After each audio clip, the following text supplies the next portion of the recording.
Hi everyone, I'm here today with Peter Hutton and it's going to be a great interview. We're really looking forward to it. Peter Hutton is a trainer and coach for the real estate industry, right? Yeah, and sales, yeah. And in sales.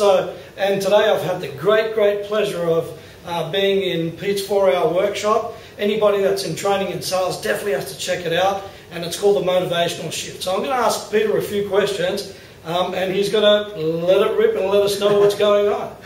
So thanks, Pete. I really appreciate taking the time. I know that you've been speaking all morning, so I really appreciate it. Yeah, so I can talk still. You can talk, yeah. So can you tell me a little bit about the motivational shift and kind of, just the basics around it? I know it's a big topic, but... it's a big topic, but in a nutshell, I believe, and my experience has been such, and the results I've seen with people is that we're all motivated by something. Yeah. And there is no unmotivated and motivated in truth. We're all motivated, and sometimes that motivation tells us to do nothing, but it's a form of motivation. And the thing is, I've discovered that there are two forms of motivation, and one takes you towards what you'd really love to create, and the other one takes you off track to creating something you don't really want to create, and something that you're trying to avoid. Okay, cool.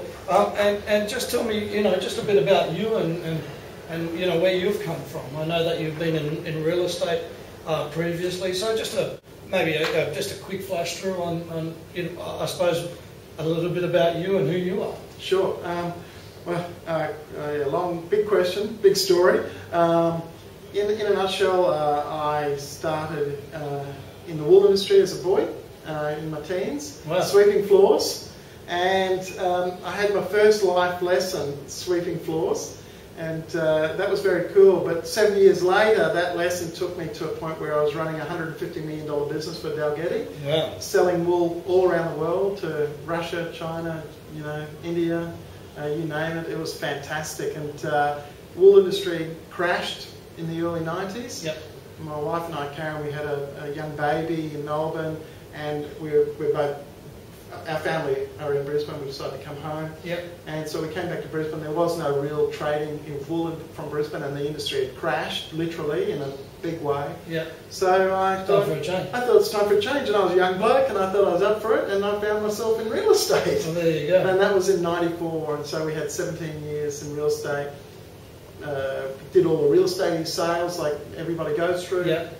Ended up being director of marketing of a development company and a part owner of a real estate arm of that company. Then I sold out of that business, and we created our own real estate agency in 2001. Yep. And I sold that, retired from real estate in 2009, going in 2010, and decided I'd like to do what my life's passion is, and that's mentoring people and coaching people. That's amazing. Yes, in this. What a journey that is, Yeah, right? I reckon. Yeah. So, and if I can ask you, what would a challenge be? I mean, you're in business as a business owner. What do you find as a challenge for you? Because I know a lot of people that are watching this, are in business the same. So yeah. one of the things that I share with people is, regardless of the business, whether you're a multi-million-dollar business or a startup business, everybody's got a set of challenges. And in business, most challenges seem to be almost the same. Some are just magnified more than others. Yeah. Look, at the end of the day, it doesn't matter what industry you're in, we do all share similar challenges. They just look different,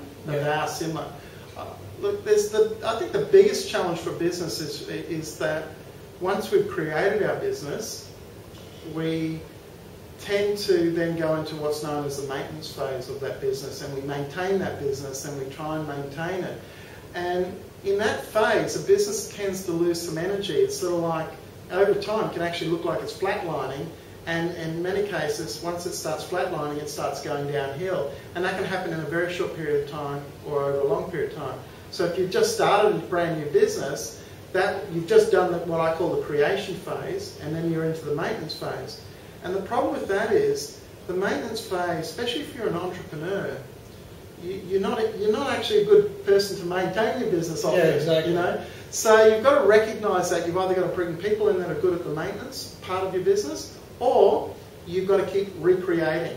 And I actually like the latter. I like that idea that a business keeps evolving. So every year you set a new vision, and you recreate, and your business evolves and it keeps growing and moving forward. And that doesn't mean it gets bigger necessarily, but it's a game of evolution. Yeah, that's interesting, because I know a lot of people that are watching this have got the same thing. I know I've suffered with that in my business, just in the maintenance phase, where because I'm a creator and I like doing things, sometimes having to do those, I suppose, daily tasks or daily things seems like it's a long road, where in actual fact it's a critical point in that business that you need them, right? Yeah, so yeah, for sure. That's really cool. So, and I suppose for you, I mean, what would your greatest moment be in life, whether it's personal or whether it's been in business? What do you think, maybe one or two greatest moments have been for you? No doubt, when my children are born. Yeah. I mean, it makes me emotional even thinking about the moment they were born.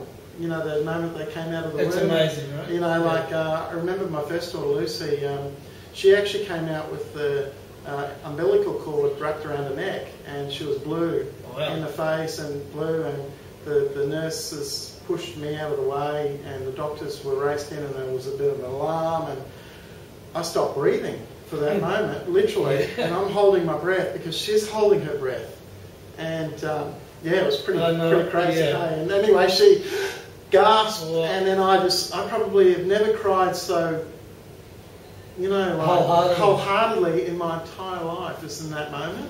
I think birth is an amazing thing. I love that. Yeah, I think so.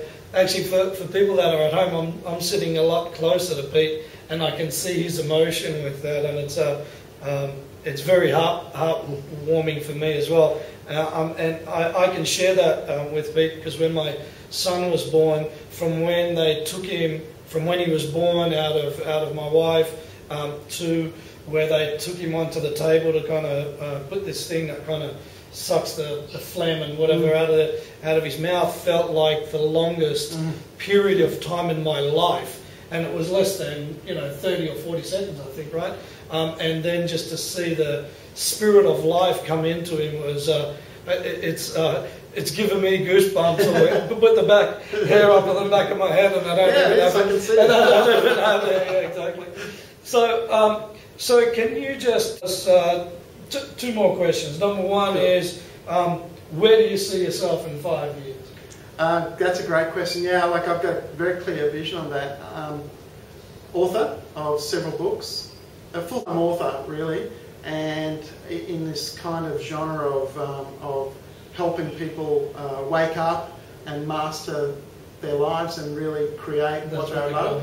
And speaking about those books, and so speaking to large groups of people, large numbers, and travelling the world to do it. So a global business around that my topic. That's awesome. I mean, everybody that knows me, or people that don't, obviously understand that that's my passion as well. I've got an upcoming book coming out called Upology, so I know what it feels like to actually write and to speak, because it's kind of what we do. So I'm hoping to run the circuits together. Yeah, that'd be great. And if you had a tip for the audience, of one business tip and one life tip, what would they be? Okay, my business tip, very simple one. So I'm just giving a very simple one. Very simple, easy. Anybody can do this. Firstly, know your KPI. Now, just choose one KPI for something. Let's say, it's turnover of your product. Let's say your turnover of your product, and let's use real estate agents for example, so I'll keep it simple. Days on market. Let's say an agent has an average days on market, and they've tracked it over the last 6 months, so you have to look at it. You can't guess this, you've got to be accurate. So they've gone, days on market for the last 6 months for each of the properties that they've sold has averaged 30 days. Let's say that's what they've worked out. Yep. It might be more than that, it could be 60 days, but just using 30 as an example. One very, very simple way to now increase your revenue is to make a game over the next 90 days or 120 days, give yourself a 3 or 4 month time frame, and have an aim to bring your days on market down from 30 days to 27. Only 3 or 4 days, it's a very small amount. That, because your turnover increases in a shorter period of time, your revenue goes up, and it has a massive effect for many reasons. Your psychology of optimism improves.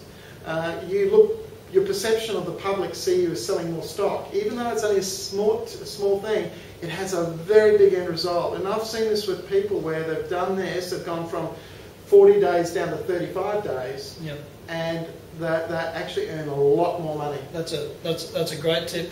Regardless of whether you're in real estate sales or selling a product or a service, it's just stock turnover. Really matter, You've right? got to just turn your stock over faster.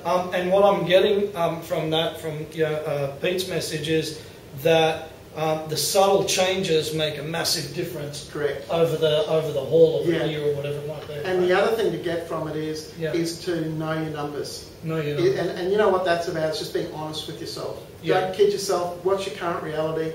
Be honest, and then have a goal that you love to create. That's fun, playful, something that will get you involved. Awesome. And go and do it. And just as a personal tip, one personal tip, or one personal tip is just to do what you love. Just do what you love. Just go for what you love. Hey. Yeah, I have to tell you, I like that too. And I'm going to leave one thing with all businesses. As everybody knows, it's really important that I not only share in other people's business, but also I love promoting other businesses, because someone like Pete sitting here is not too dissimilar to the work that I do.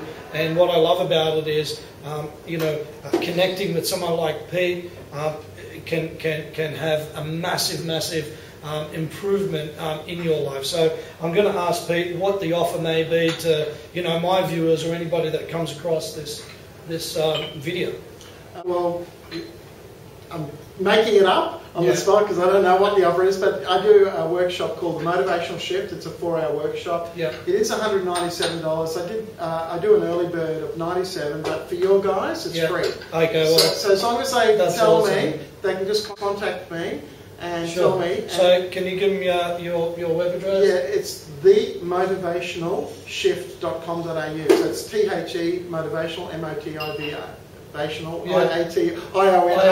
IONAL shift, SHIF for Fred T.com.au. No problem. And then they can just find me and contact me from there. And then I'll mention your name, and I'll set you up so you can come along for free. I really appreciate it. Well, there you have it. You've got Peter Hutton, the world famous presenter and motivational shift. I'll make sure that I'll include a link to his site, so just click on there. You guys can check it out. And it's been great to be with you, Pete. Thanks for everything that you've shared with me today, Nick. and I really appreciate it. Thanks, Nick. Viewers out there, thanks for watching. Thank you. See you.